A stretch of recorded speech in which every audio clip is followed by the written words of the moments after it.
just starting day one of our Olympic coverage, looking at the Olympics, the events, the players.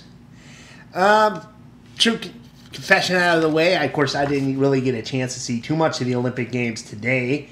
I was out on the road coming back from Milan, seeing the KISS concert, and, the world's largest frying pan. But, I've caught the news, and just do a little catch-up on the opening ceremonies in day one. So let's get started. Speaking of the opening ceremonies, one person who caught everyone's eye was the Tonga Flag Bearer. Let's take a look at him. So yeah, that guy caught quite a few eyes there in Rio de Janeiro.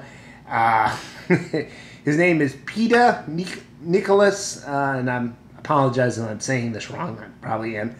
Tatsu Fua, and he's Tonga's Taekwondo competitor. He's going for the gold in Taekwondo. We wish him good luck in that.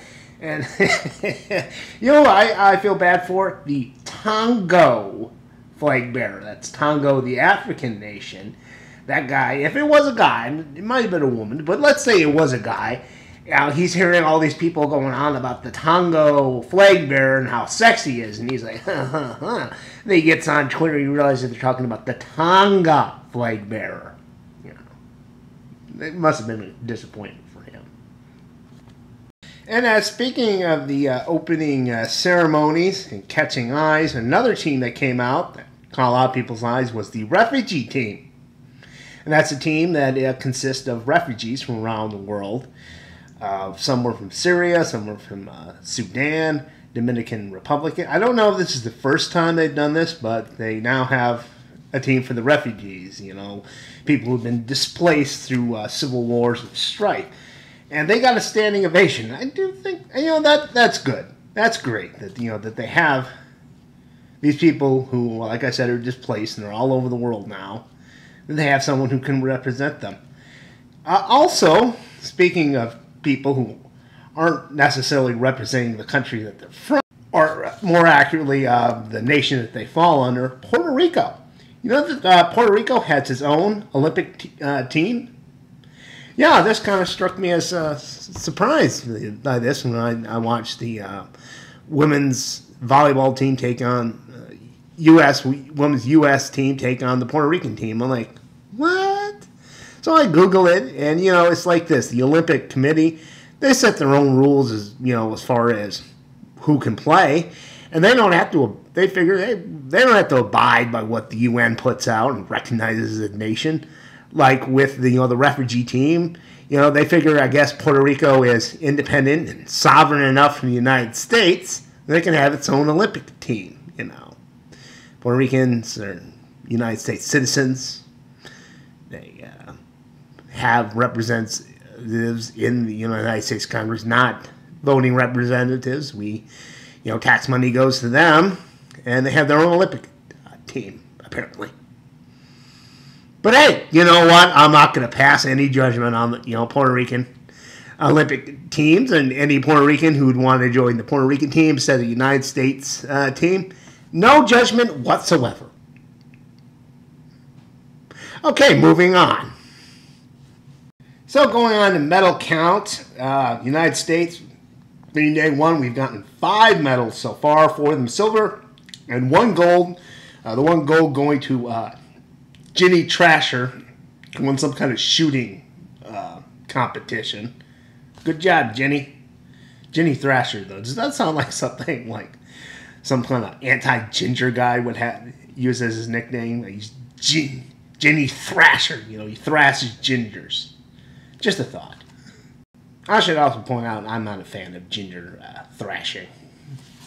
So another big news that came out of the Olympics today would be the French gymnast Samir Ait, once again apologizing if I'm not getting the name right, who hurt himself pretty badly. He broke his leg doing the vault. We have a picture of that.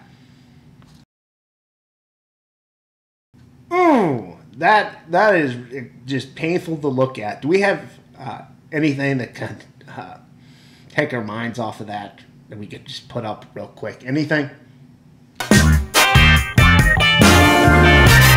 Yeah, I feel ya, Samir Ait. Once again, apologize if I don't get the name wrong. I hurt myself today, burned myself on a fryer. Get better, Samir.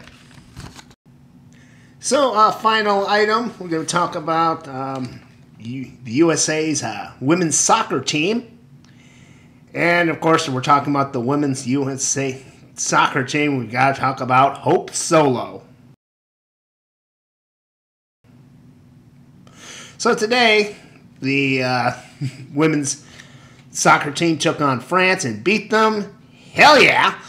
But all the while, when Hope Solo's out there being a goalie, people were shouting, Zika, Zika, Zika, Zika, taunting her, right? And why is this? Well, this is because it's something that she tweeted on Twitter. Here's the picture of that. So, in case you didn't understand what that was about, the caption read, "Not sharing, get your own." It's a reference to the Zika virus, which is the new Ebola, which is striking through South America, now Miami, transmitted by mosquitoes. A lot of people getting sick, a lot of people dying, and worst off, it's affecting babies in the womb. They're being born with deformities. A lot of people not too happy with what Hope Solo posted. They thought she was making light of the fact. My attitude is, well, she's not the only one talking about Zika in Brazil. That was a big concern for a lot of people going to Brazil with the games, and that they would get infected with Zika. Should she have gone the humor route? No, I don't think so. Shame on you, Hope Solo. Shame on you.